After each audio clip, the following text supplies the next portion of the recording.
Bismillahirrahmanirrahim. Assalamualaikum warahmatullahi wabarakatuh. Waalaikumsalam warahmatullahi wabarakatuh. Alhamdulillah teman-teman di channel Sanggah Syubhat TV. Balik lagi bersama kita di sini dalam acara tanya jawab dan pembahasan seputar syubhat. Tentunya masih bersama guru kita Ustadz Abu Hanifah. Gimana Ustadz? Sehat Ustadz? Alhamdulillah. Di malam yang dingin ini Ustadz. Asik. Banyak angin kan? Nih enaknya ngomongin yang hot-hot nih Ustadz. Oh, udah minumannya hot. Ini temanya jahe susu ya kan? Diskusinya juga hot juga nih. Makin panas. Jadi baik, gini Ustadz. Beberapa kajian yang kita ketahui ya di medsos atau di channel-channel YouTube gitu kan. Beberapa dari afiliasi kita katakanlah salafi lah gitu. Salafi yang mengatasnamakan salafi tapi dalam hal udzur bil jahal itu masih tidak mengikuti Syekh Muhammad bin Abdul Wahab. Tapi kadang-kadang mereka ngambil kitab-kitab Syekh Muhammad bin Abdul Wahab buat kajian gitu Ustaz. Contoh kayak ada yang bawain kajian Kasyifus Syubhat, Nawaqidul Islam ya kan. Tapi secara aktual nggak mengimplementasikan apa yang dikatakan sama Syekh gitu. Jadi hukumnya gimana Ustaz? Baik, bismillahirrahmanirrahim. Alhamdulillah wassalatu wassalamu ala rasulillah ma ba'd. Ini fenomena yang mengkhawatirkan ya. Tentu ini semua akan berpotensi terjadi distorsi, tahrif, penyelewengan makna dari apa yang disebutkan oleh Syekh Muhammad bin Abdul Wahab di berbagai kitab dan rasail, risalah-risalah beliau. Semisal di Nawaqidul Islam, Syekh menyebutkan 10 pembatal keislaman yang merupakan saduran dari kitab Buridah di buku-buku fikih. Syekh Muhammad bin Abdul Wahab menjelaskan di akhirnya bahwasanya nggak ada perbedaan. Di 10 pembatal keislaman ini bagi pelakunya apakah sungguh-sungguh, bercanda, atau bodoh kecuali dipaksa. Kecuali mukroh dipaksa. Syekh Muhammad bin Abdul Wahab juga menjelaskan di kitab beliau, risalah beliau, Asluddin wa qaidatuhu mengenai hal ini. Juga beliau jelaskan juga di usul salasah siapa yang memalingkan ibadah-ibadah ini kepada selain Allah bahwa kafirun musyrik kafir, maka dia musyrik kafir. Juga di Kasyifus Syubhat saya menjelaskan la yu'dzaru bil jahl, mereka ini enggak diberi uzur dengan kejahilan. Nah, kemudian muncullah orang-orang yang mereka menyatakan sebagai makmum atau pengikut atau berada di gerbongnya dakwah Syekh Muhammad bin Abdul Wahab. Namun aktualnya di lapangannya ternyata berbeda. Semisal di Kasyifus Syubhat, Syekh Muhammad bin Abdul Wahab menulis kitab itu untuk membantah syubhat-syubhat dari pembela musyrikin.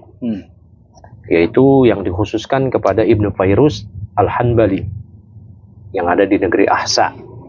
Dia juga yang mendorong pemerintah Qasim atau penguasa Qasim untuk mengusir Syekh Muhammad bin Abdul Wahab di awal-awal dakwah beliau. Sehingga Syekh Muhammad bin Abdul Wahab pergi mau ke Syam, akhirnya nggak jadi karena kehabisan bekal dan terancam mati di jalan. Beliau akhirnya ke Dir'iyah dan sampai akhirnya dakwahnya berkembang di Dir'iyah. Nah, di Kasyifus Syubhat itu Syekh Muhammad bin Abdul Wahab membantah syubhat-syubhatnya pembela musyrikin yang memberikan uzur, yaitu namanya Ibnu Fairuz Al-Hanbali. Nah, ketika ada orang yang berpemahaman dengan pemahaman Ibnu Fairuz, yang harusnya dialah buku Kasyifus Syubhat itu ditujukan kepada dia, malah dia membacakan Kasyifus Syubhat dan memberikan kesimpulan yang bertolak belakang dengan apa yang disebutkan oleh Syekh Muhammad bin Abdul Wahab, maka ini muskilah. Jadi yang terjadi di Indonesia sebenarnya fotokopi dari yang terjadi di Timur Tengah. Oh, ada juga? Ada. Ya, semisal Abdul Aziz Ar-Royis itu Syekh rujukan pengaku-pengaku yang mengikuti Syekh Muhammad bin Abdul Wahab, namun akidahnya ternyata akidah irja. Abdul Aziz Ar-Royis ini mensyarah Nawaqidul Islam Syekh Muhammad bin Abdul Wahab. Maka kata Syekh Shalih Fauzan, orang kayak gini la yasrah, dia nggak mensyarah Syekh Muhammad bin Abdul Wahab. Ya ruddu ala Syekh, justru dia membantah Syekh Muhammad bin Abdul Wahab. Ya, jadi semua orang yang berpemahaman seperti Syekh Abdul Aziz Ar-Royis ini ketika membawakan risalah Syekh Muhammad bin Abdul Wahab, hakikatnya membantah. Hakikatnya membantah apakah dia bawain salah satu usul, Nawaqidul Islam, Kasyifus Syubhat. Atau paling banter mereka itu membawakan ucapan Syekh Muhammad bin Abdul Wahab ketika masih dakwah di Qasim, yaitu risalah ila ahli Qasim. Ya. Dan itu pun juga sudah dijelaskan oleh Syekh Muhammad bin Abdul Wahab di risalah syakhsiyah. bahwa nama-nama yang waktu itu beliau abstain mengkafirkan karena di awal dakwah, akhirnya beliau kafirkan di risalah syakhsiyah. Paling banter mereka berpegang kepada bagian akhir pembahasan risalah ila ahli Qasim, yang seakan-akan Syekh Muhammad bin Abdul Wahab nggak mengkafirkan Ibnu Farid dan semisalnya. Ternyata di risalah syakhsiyah ketika Syekh Muhammad bin Abdul Wahab sudah didiriyah dengan sokongan Muhammad Ibn Saud, akhirnya mengkafirkan. Itu pernah saya terjemahin risalah syakhsiyah pas bagian itunya. Nah, jadi sebaiknya orang-orang ini jujur aja udah, mereka itu memang berbeda dengan Syekh Muhammad bin Abdul Wahab. Apalagi syekh-syekh mereka sendiri, semisal Syekh Albani bahkan sudah menyatakan bahwasanya beliau tidak ada urusan dengan Syekh Muhammad bin Abdul Wahab. Makanya Syekh Albani itu nggak ada syarah atau ta'liq dari penjelasan kitab-kitabnya Syekh Muhammad bin Abdul Wahab. Ya, makanya turunnya sampai ke Syekh Ali Hasan. Walaupun Syekh Ali Hasan punya syarah Kasyfus Syubhat, saya punya di rumah, saya baca sama juga, akhirnya kesimpulannya seperti yang memberi Syekh Muhammad bin Abdul Wahab bilang nggak ada uzur, ini ada uzur.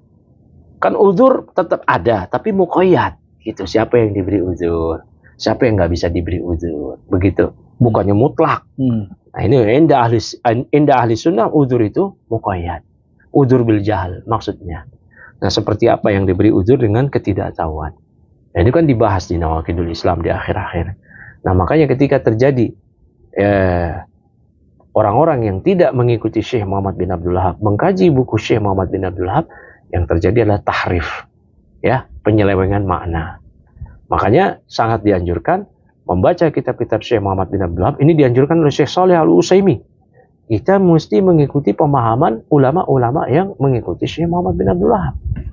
Ya, a'immatud dakwah, ulama Najd, mengikuti Syekh Abdurrahman bin Hasan, anak cucu beliau, Syekh Ishaq, Syekh Abdul Latif, sampai Syekh Muhammad bin Ibrahim, sampai ke Mufti Saudi sekarang, Syekh Shalih Al-Utsaimin, atau yang bukan dari kalangan Al-Utsaimin, semisal Syekh bin Baz, Syekh Shalih Al-Fauzan, Syekh Al-Gunaiman, ya, dan para masyayikh yang lainnya, ya, yang mereka betul-betul pada pakem Syekh Muhammad bin Abdul Wahab.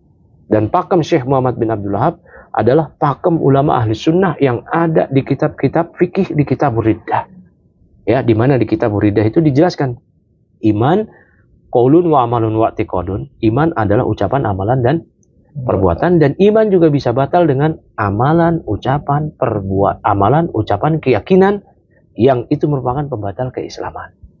Gitu. Jadi kalau dikatakan iman, ya, amalan, perbuatan, keyakinan, yazid bita'ah yanqus bil maksiyah, bertambah dengan ketaatan, berkurang dengan kemaksiatan, maka iman pun batal dengan pembatal keislaman yang ada pada ucapan, keyakinan, dan amalan.